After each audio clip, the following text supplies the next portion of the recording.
After the car accident, I was rushed to the hospital. In my fading consciousness, I heard my husband telling the doctor to give up on my treatment and to donate my heart to Melissa.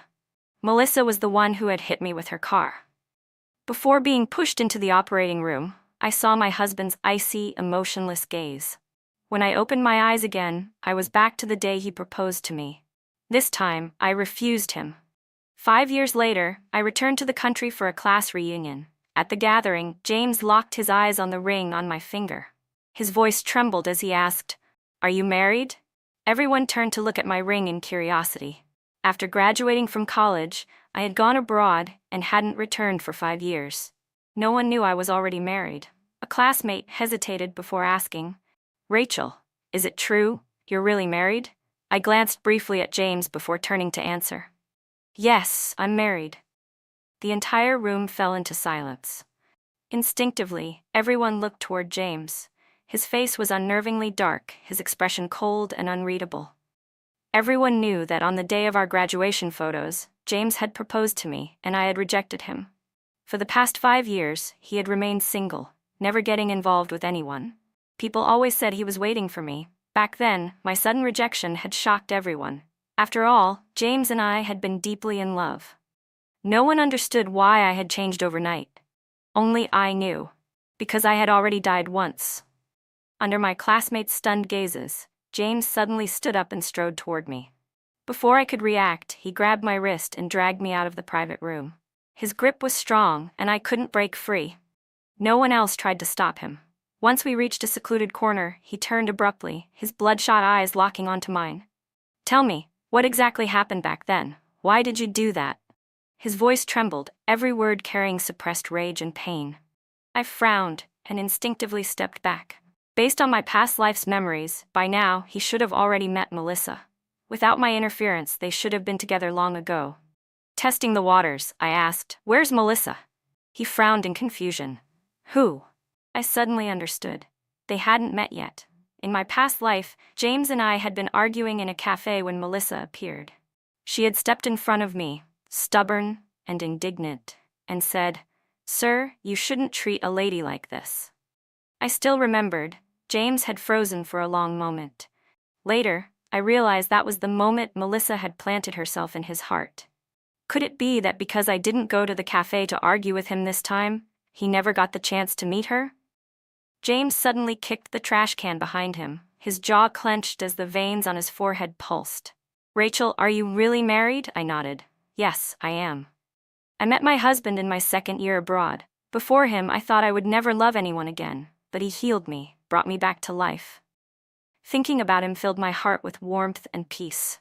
I looked straight into James's eyes and repeated firmly, "I'm truly married." His expression darkened even more. "Do you love him?"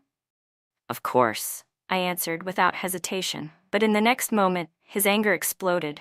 He punched the wall hard, his face twisting in agony. "Tell me it's not true," he demanded. I took a few steps back, but he advanced, his presence suffocating. "No, it's impossible. How could you suddenly fall in love with someone else?" His voice cracked. "I've been waiting for you for 5 years. How could you love someone else?" Just as he was about to grab me, I raised my hand and slapped him across the face with all my strength. I had thought that I had let go of all the resentment from my past life. But now I realized those feelings hadn't disappeared. I had only buried them deep inside. I still hated James. Perhaps the hatred in my eyes was too overwhelming, too piercing. He instinctively took a few steps back. James muttered under his breath, his voice hoarse. "You hate me?" I met his gaze without hesitation. "Yes, I hate you."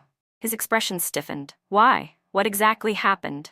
He couldn't bring himself to look directly into my eyes. I didn't know why, but when our eyes met, when he saw the resentment burning within me, something inside him twisted in pain. His head dropped slightly as if suddenly exhausted. "Tell me." His voice was low, almost pleading. "Did I do something wrong?" I turned away, refusing to meet his gaze. Those eyes that had once captivated me in my past life, now only made me feel sick. "Leave," I said coldly. "From now on you take your path, and I'll take mine." Back in the private room, the atmosphere fell silent again, as all eyes turned to me. Someone whispered, "Rachel is really married. How come there wasn't any news about it?" No idea, she was abroad for 5 years. Who knows if she actually got married? They were so in love back then. Why did they suddenly break up? That was around the time James's family had issues, wasn't it? Everyone thought they were going bankrupt. He wouldn't have left her because of that, right? My sharp gaze landed on the person stirring up speculation, a male classmate who had once pursued me, only to be rejected. Caught red-handed, he awkwardly shut his mouth. I stood up and spoke calmly.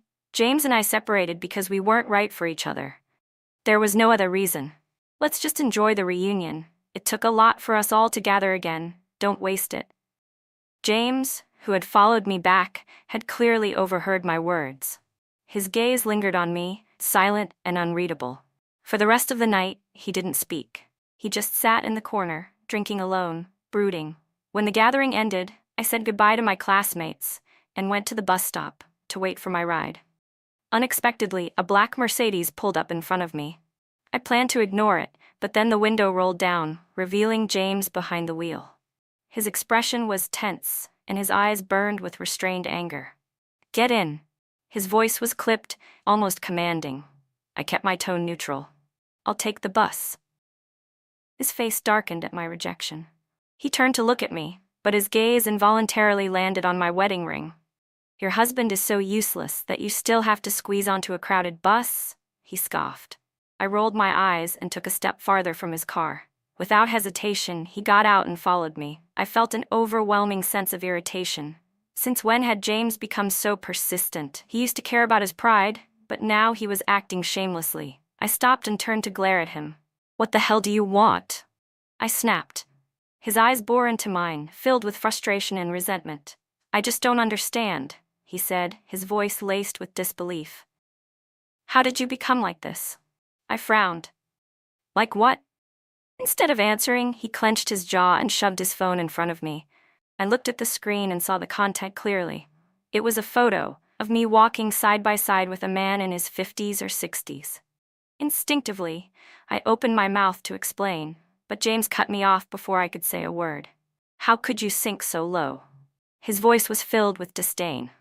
At that moment, the expression on his face overlapped with the countless times in my past life when we had argued until our faces turned red. His eyes were full of judgment, distrust, and contempt, as if he was standing on higher ground, looking down on me. For a second, it felt like I had been dragged back into that nightmare. My body turned ice cold, as if my limbs had been submerged in freezing water. Every breath I took was agony. "Get out." I lost control and shouted. I slapped his phone out of his hand, sending it crashing to the ground.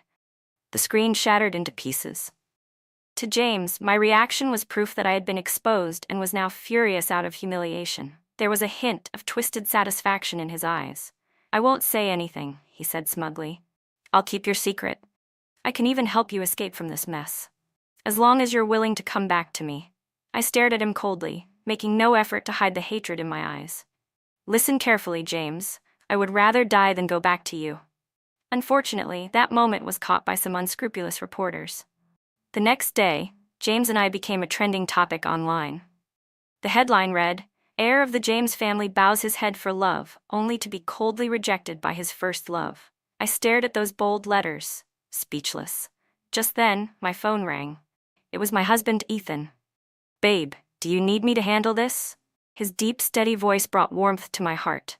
I reassured him gently, "It's nothing, just a small issue." "Then come home soon. Our daughter misses you." As soon as he finished speaking, I heard my little girl's soft, sweet voice in the background. "Mommy, I miss you." My heart melted instantly. "Baby, Mommy misses you too. I'll come home soon, okay?" James had said he would keep my secret, but not long after, that photo spread everywhere. People who never liked me took the opportunity to mock me in our class group chat. I knew it. How could Rachel afford such a big diamond ring? Turns out she's been kept by an old man. This is so embarrassing. I can't believe I went to school with someone like her. She probably rejected James 5 years ago because she had already found a sugar daddy. Think about it. James's family had financial trouble back then. And right at that time, Rachel suddenly disappeared abroad. Guess we all know what really happened. Some of my close friends in the group tried to defend me, but their voices were drowned out by the nasty speculations. Throughout all this, James remained silent. A thought crept into my mind. Could it be that he was the one who leaked the photo? It wouldn't surprise me. He had always been shameless.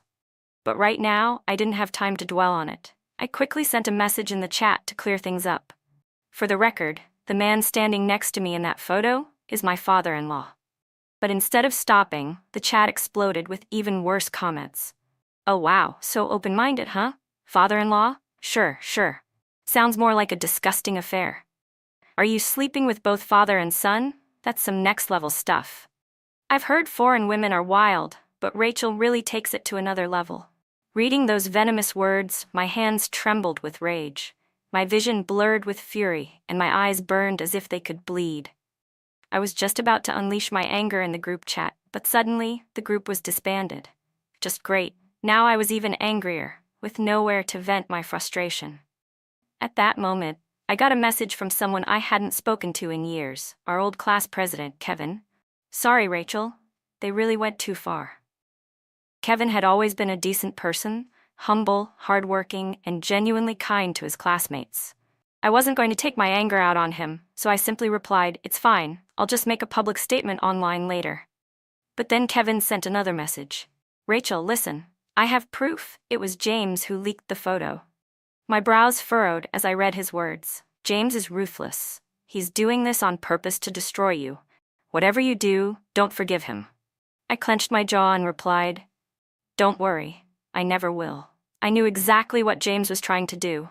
He wanted me to regret. He wanted me to beg him. But there was no way I would ever give him that satisfaction. Meanwhile, Ethan had already heard about everything happening back home. Without hesitation, he dropped everything at work and booked the next flight back. I had tried to tell him it wasn't necessary, but his response was firm. "No, I'm coming back. You are my wife. I can't just stand by and watch you be humiliated." I could no longer bring myself to refuse him. A week later, news spread throughout the business world. Ethan Foster, the powerful CEO, had returned home with his wife and daughter. The industry reacted instantly. The Foster family was a true legacy, a dynasty that had thrived for centuries. They were the definition of old money. Compared to them, the James family was insignificant. Meanwhile, Kevin re-established a new class group chat. He even made an announcement. Anyone who dares to insult a classmate will be kicked out immediately. At first, no one paid much attention to his warning, but then, James finally spoke up. "Keep running your mouth and be careful with your jobs." The group instantly fell silent. I wasn't moved by this. If anything, I was just surprised. The day Ethan returned to the country, the Foster family hosted a grand reception. Naturally, I had to attend. At the entrance, security stopped me. "Apologies, ma'am. Without an invitation, you can't enter." I was about to show my credentials when a voice stopped me in my tracks. A voice that sent a shiver down my spine. It was Melissa. "Sir, don't make things difficult for her," she said gently. "They're just doing their jobs." My entire body froze. I couldn't move. Melissa's voice had haunted my nightmares countless times, dragging me into darkness. I had thought that as long as I stayed away from James in this life, I would never have to see her again. Yet here she was. Her voice was sweet, soft yet firm. "You should just leave. Without an invitation, you won't be able to get in." At that moment, I finally snapped out of my daze. I turned to face her. She stood there in a pale blue dress, looking ethereal, like a beam of pure moonlight. I couldn't control the hatred that surged inside me. "Melissa, you should never have appeared in front of me." I never planned to get involved with her again. I just wanted to live my life. "So why do they keep showing up, one after another?" Melissa tilted her head, puzzled. She didn't understand why a complete stranger would harbor such hostility toward her. But then, as if something clicked, she gave a knowing smile. It made sense to her. After all, she had been envied and resented by women all her life. Being misunderstood by other women was her fate. She accepted it. After all, she was beautiful, elegant, and the unattainable dream of countless men. To her, I must have looked like a jealous wife, bitter and scorned. Many women had taken her as a rival before. She was used to it. With that thought, a flicker of pity crossed Melissa's eyes as she looked at me. She didn't even seem to notice that I already knew her name. "Sis," she said softly, "my invitation allows me to bring a guest. How about I take you in with me?" Her gentle offer only made me look even more pathetic in the eyes of the security guards. I had no idea how she even got an invitation. This was the Foster family's reception. Only the most elite of the elite were invited. Melissa was just a university student from an average family. How could she possibly have access to an event like this? As confusion filled my mind, the answer arrived in the form of a man. James's car pulled up at that very moment. The moment he stepped out, people around him hurried to greet him, eager to get close. Despite his young age, he was already the heir of the James family. Naturally, many wanted to curry favor with him. The moment he got out of the car, his eyes landed on me. Then they shifted to Melissa. "Stay close to me. Don't wander off." Melissa obediently nodded. I rolled my eyes at them. So in this life, these two still ended up meeting. It seemed that without me in the way, they got together even faster. In my past life, around this time, they had only just met, or at least, I hadn't known they had already been in contact behind my back. I only found out on the day I lost my child. That day, Melissa had come to me crying, begging me to let James go. She had said that James loved her. She had also said that if I truly loved him, I should learn to let go. Since James no longer loved me, I should set him free. I didn't want to deal with them anymore, so I took out my phone and called Ethan, hoping he could come pick me up. Before the call even connected, Melissa spoke again. "Mr. James? This lady also wants to go in. Let's take her with us." James didn't say a word. He just stood there, staring at me. I knew exactly what he was waiting for. He wanted me to beg him. I shot him another glare and scoffed. "Psycho." His face darkened. He let out a cold snort before pulling Melissa inside with him. As they walked, he deliberately turned back and sneered. "If you don't want me to take you in, are you planning to wait for your sugar daddy?" At that moment, my call finally went through. The moment I heard his voice, I could no longer hold back the grievances I had been suppressing. "Ethan, come pick me up." His voice was instantly filled with concern. "Babe, who's bullying you?" Ethan had always been attentive and considerate. He immediately noticed the heaviness in my tone. James hadn't left after going inside. He stood nearby, watching the scene unfold like it was some kind of show. When he heard me call Ethan husband, his face twisted, turning rigid and dark. He scoffed, voice full of mockery. "Oh, so you're still expecting that loser husband of yours, the one who makes you squeeze onto crowded buses? You'd be better off begging me instead." Melissa gasped and covered her mouth in surprise. She turned to James, eyes wide. "Mr. James, she's your first love?" He didn't even hesitate. "She doesn't count as a first love. Just a mistake I made when I was young." With that one sentence, he reduced everything we had shared to nothing more than a joke. Luckily, I no longer loved him. Otherwise, I wouldn't have been able to handle the pain of hearing those words. Not that it was the worst thing he had ever said to me. In my past life, I had heard far crueler words from his lips. I never understood why, even after moving on, he had to be so heartless towards someone he once loved. After making that cutting remark, James walked away. Melissa followed close behind him. 5 minutes later, Ethan arrived. The moment he saw me, his face filled with guilt. "Babe, I'm so sorry you had to go through this. Don't worry, I won't let him off so easily." Just then, my daughter ran up and wrapped her little arms around my leg. "Mommy, I missed you so much." I wasn't upset anymore. The moment I saw them, all my grievances disappeared. It was as if the storm had passed and the skies had cleared. The security guards who had witnessed the entire scene were now drenched in cold sweat. They had long heard rumors that Vice President Foster was utterly devoted to his wife. If they had truly offended me, they might be out of a job by tomorrow. One of the guards was probably crying internally, regretting that he had just lost his high-paying, stable job. At the same time, he couldn't help but blame Melissa. If it weren't for her meddling, he wouldn't have stopped me at the door in the first place. Struggling to explain himself, the security guard stammered, I didn't mean." Ethan turned to him, his expression icy, clearly on the verge of losing his temper. Before he could say anything, I reached out and stopped him. "Don't be mad," I said calmly. "He was just doing his job.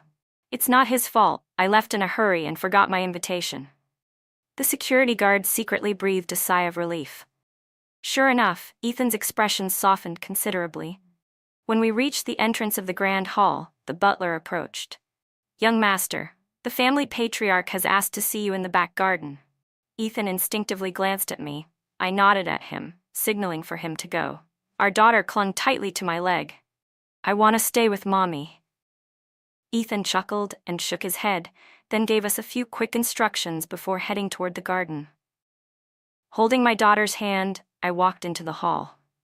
The atmosphere inside was lively, filled with powerful business moguls from both domestic and international circles.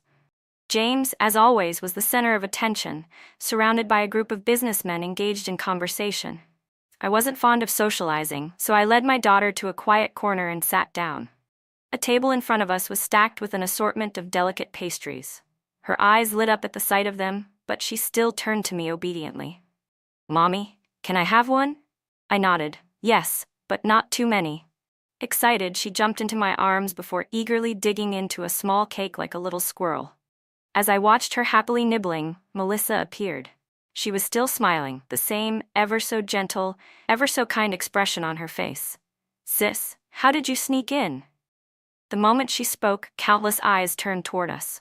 Whispers began to spread. "Who is she? Wait, did she actually sneak in? That's impossible. The security at foster family events is always impeccable. No way someone uninvited could get in." Melissa continued to smile, but the more I looked at her, the more I found her insincere. In my past life, I could understand why she saw me as a threat. It was because of James. But this time around, I had barely interacted with him, so why was she still acting this way? Maybe, just maybe, we were destined to be natural enemies. At that moment, James walked over, his eyes filled with surprise as he looked at me. "You? How did you get in?" His words immediately fueled the crowd's doubts.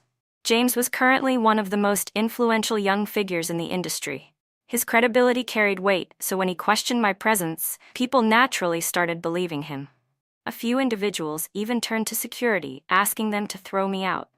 But these were highly trained professionals. They weren't the type to act on baseless accusations. If they were going to remove someone, they needed solid proof first. Just as I was about to explain myself, my daughter's soft voice rang through the hall. "We came in with Daddy."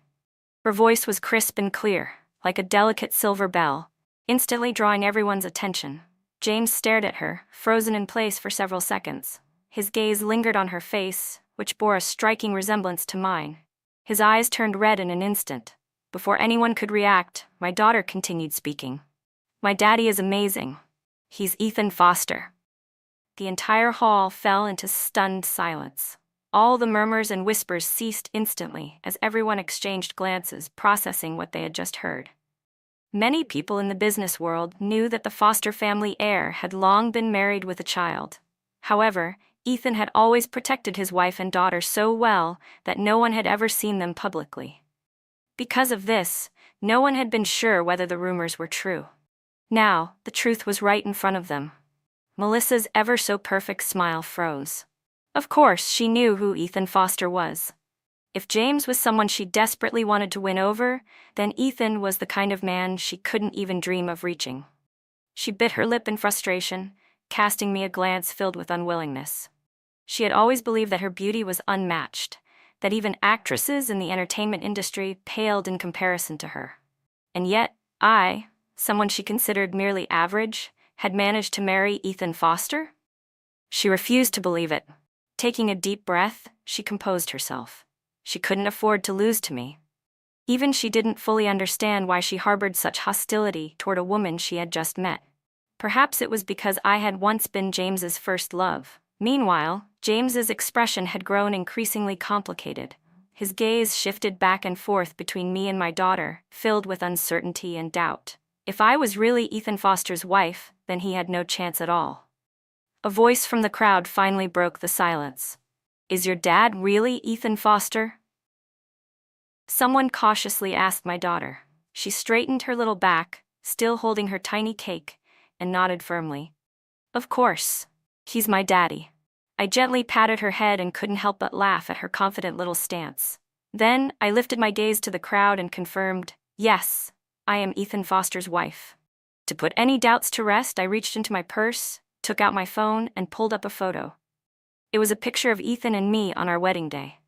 In the image, I was wearing a white wedding gown, nestled in his arms, my smile radiant. The moment they saw the photo, the entire room went silent. Those who had spoken ill of me earlier quietly backed away, distancing themselves as much as possible. Meanwhile, the rest of the crowd immediately changed their attitudes. The atmosphere took a dramatic shift. "Oh, so this is Mrs. Foster, what an honor.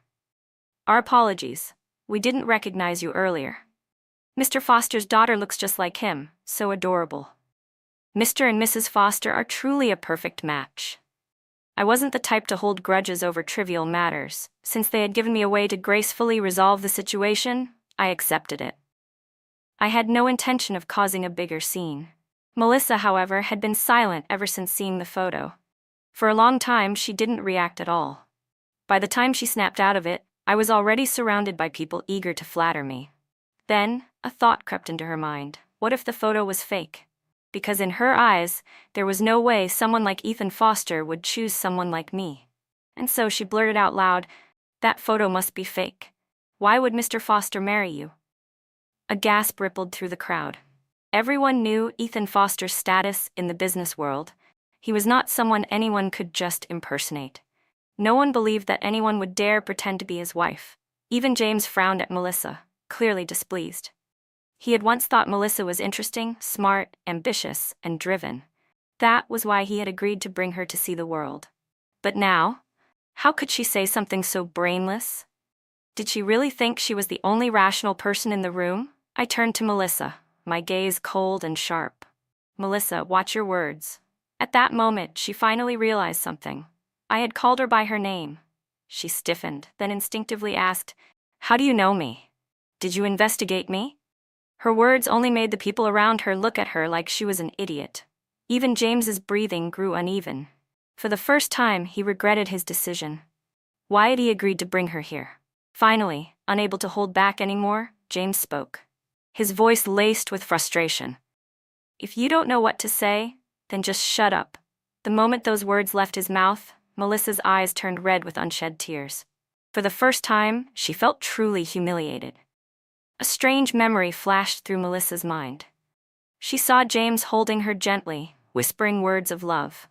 Recently, these unfamiliar fragments had been surfacing in her thoughts more and more. But the strangest thing was, back then, she hadn't even known James. Yet, by following these scattered and fragmented memories, she had found him. She had deliberately staged an accidental meeting, which led to their acquaintance. Melissa had always believed it was fate, a sign from the heavens that James was meant to be hers. Thinking about this, she suddenly felt wronged. "James, how can you be so mean to me?" Her voice was soft, pitiful. "You promised you would always be good to me." James looked at her like she was crazy. When had he ever said that? They had barely known each other for a month. He admitted that at first, he had allowed her to get close simply because she was beautiful. But she was nothing more than a temporary distraction. There was no way he would have said something so desperate. James was utterly confused, but I knew exactly what was happening. Melissa must have regained some of her past life memories, but judging by her behavior, she hadn't remembered everything. The seething hatred buried deep in my veins reached its peak. Since she had returned, things would be even easier. In my past life, Melissa had been my true enemy. It was because of her that I lost my child. She had even run me over with her car, leaving me gravely injured. And in the end, she took my heart. The overwhelming hatred within me could no longer be contained. I wanted to do something, anything, but then, a firm hand rested on my shoulder. "Babe, I'm here." It was Ethan. He had just rushed over from the back garden, only to find the tense and hostile atmosphere in the hall. He didn't know exactly what had happened, but he didn't need to. Because no matter what, he would always be on my side. Without hesitation, he picked up our daughter and looked coldly at both Melissa and James. "Get them out." Melissa's face went pale. She finally realized what she had just done. But it was too late. A group of tall, burly security guards had already grabbed her and dragged her out. James was thrown out right after her. Once they were both gone, Ethan turned to the crowd and publicly announced my identity. He warned everyone that from now on, any disrespect toward me or our daughter would not be tolerated. And then, he declared that the Foster family would no longer do business with the James family. The entire room was shaken. Everyone knew this was the beginning of the end for the James family. Without the backing of the Fosters, who else would dare continue working with them? The crowd immediately voiced their support, nodding and promising to comply. With that, the tension in the room finally settled, but the real chaos was only just beginning. Back in the class group chat, things exploded. "Oh my God, she's really Ethan Foster's wife?" I looked into that old man in the photo. Turns out he's Ethan's father. He rarely appears in public, so we didn't recognize him.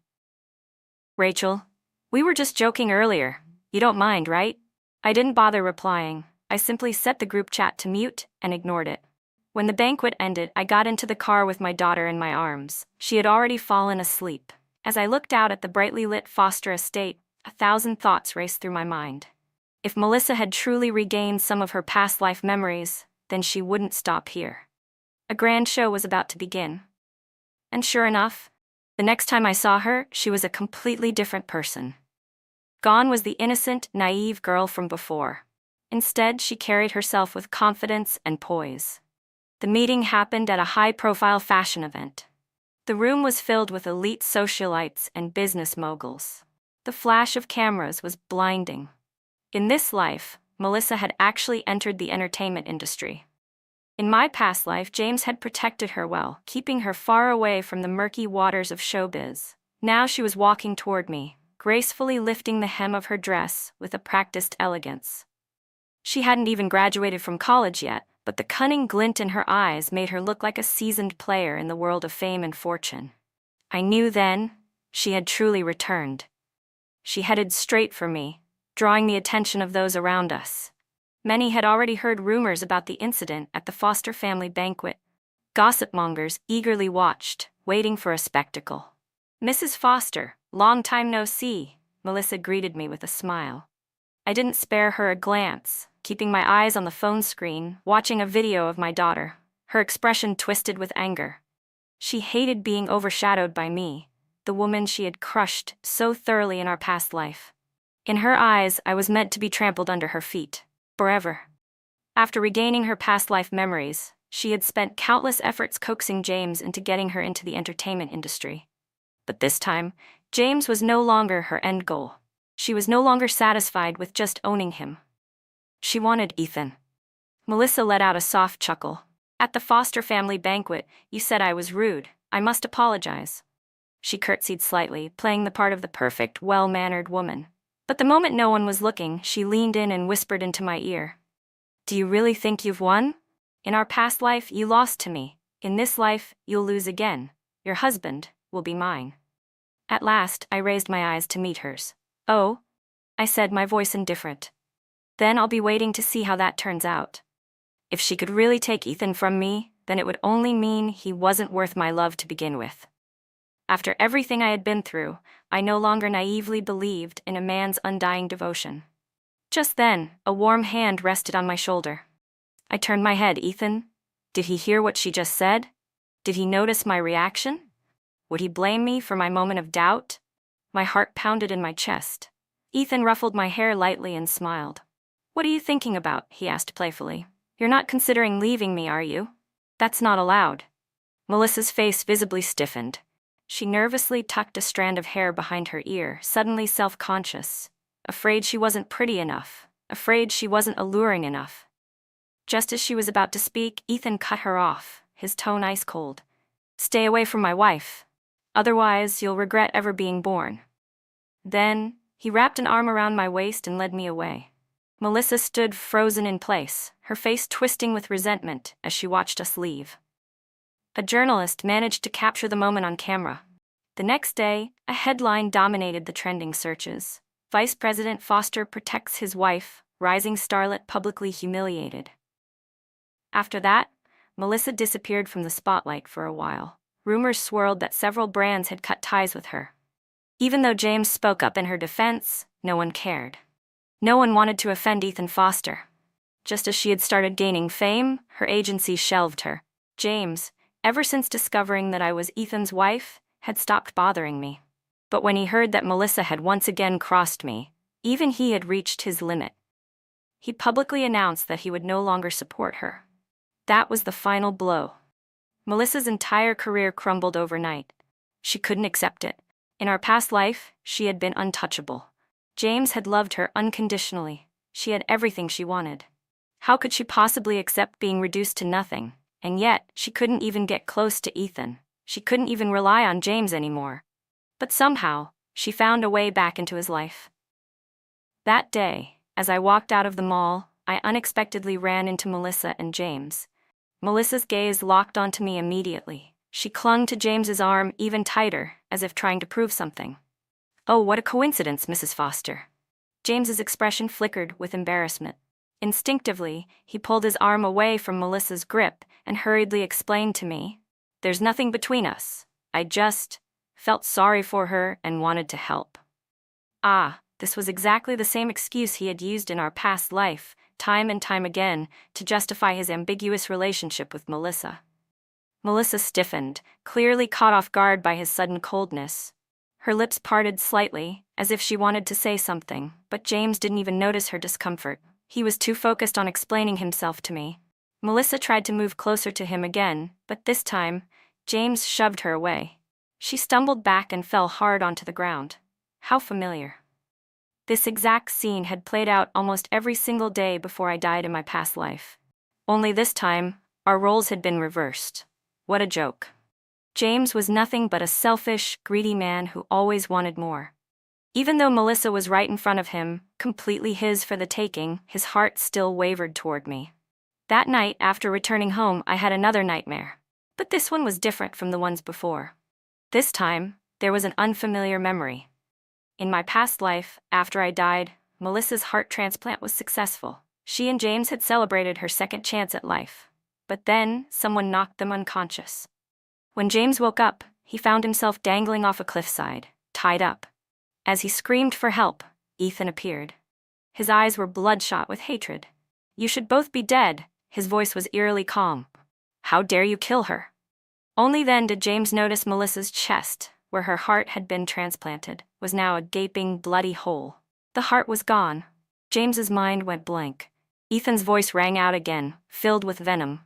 "She was never yours to take. You don't deserve to have anything that belonged to her."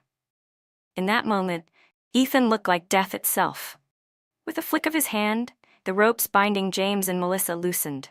James barely had time to beg for his life before a terrifying scream echoed, and both of them plunged into the abyss. The scene shifted. Ethan was now kneeling before my grave. His eyes were filled with grief. "I'm sorry," he whispered, voice hoarse. "I was too late. I failed to protect you." Then I watched in horror as he plunged a knife into his own chest. He killed himself, right in front of my grave. I jolted awake, my body drenched in cold sweat. Behind me, Ethan instinctively pulled me into his arms. "Another nightmare?" he murmured sleepily. I clung tightly to him. "Don't be scared, Ethan. I'm here." His soothing warmth calmed me, and soon I drifted back into sleep. This time, my dreams were peaceful. No one knew the truth. I wasn't just some outsider who had married into the Foster family.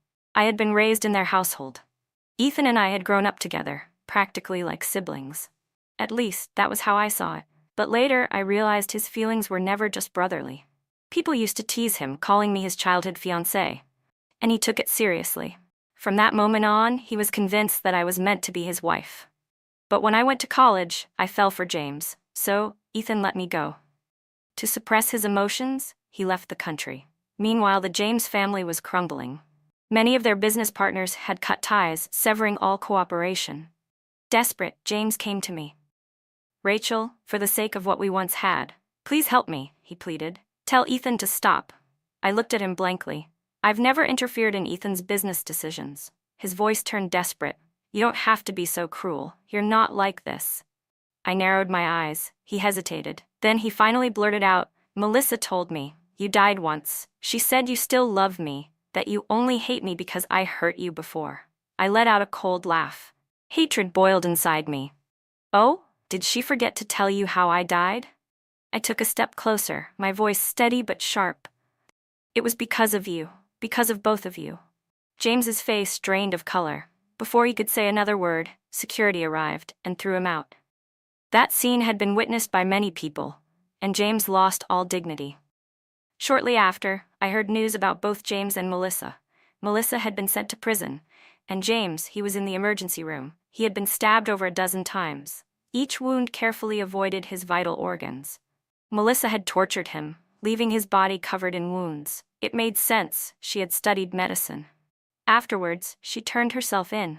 Because of her good attitude during confession, and because the doctors classified James's injuries as minor, she was only sentenced to 1 year in prison. Apparently, Melissa had suffered a heart attack in prison. The pain had been unbearable. So just like in our past life, she sought James to find her a new heart. But James had refused, and even if he had wanted to, he was in no position to help her. The James family was on the brink of bankruptcy, having been deliberately targeted by Ethan. James was already overwhelmed trying to save his family. Melissa had chosen the worst possible time to make demands of him. Instead of sympathy, she received mockery. "Didn't you say you were untouchable in our past life?" James sneered. "Didn't you brag about how powerful you were? What happened? Why aren't you still shining now?" That was Melissa's breaking point. While James was off guard, she grabbed a fruit knife from the table and stabbed him. For 5 years, James had kept his distance from women, as if trying to prove something. Now countless reporters had gathered outside the hospital. "Mr. James, did you foresee the downfall of the James family? Rumors say Ethan Foster targeted you because you had intentions toward his wife. Is this true? Melissa was your girlfriend, wasn't she? Why did she stab you so many times?" James, pale and speechless, had no way to defend himself. And then, a bombshell piece of news broke. Melissa had died in prison, a heart attack. When reporters informed James, he froze. Then he laughed and cried at the same time. "Good," he muttered. "She's dead. That's good. That's good." I watched it all unfold on the news, my emotions complicated. Ethan walked over and wrapped an arm around me. Our daughter, always playful, ran up and hugged my leg. The three of us held each other close. Our future was just beginning. Years later, I was walking along the street when I noticed a homeless painter. Despite the scorching summer heat, he was wrapped in layers, covering himself completely. My daughter tugged at my sleeve and whispered, "Mommy, isn't he hot?" I smiled. Maybe he doesn't feel the heat. I didn't pay much attention, but as soon as I spoke, the painter's hand froze. He had been reaching for his paint, but now his entire body stiffened. Then, without a word, he quickly packed up his supplies and turned to leave. Just as he disappeared down the street, my daughter gasped in excitement. "Mommy, the person in his painting, it looked just like you." Startled, I turned around. But the painter was already gone.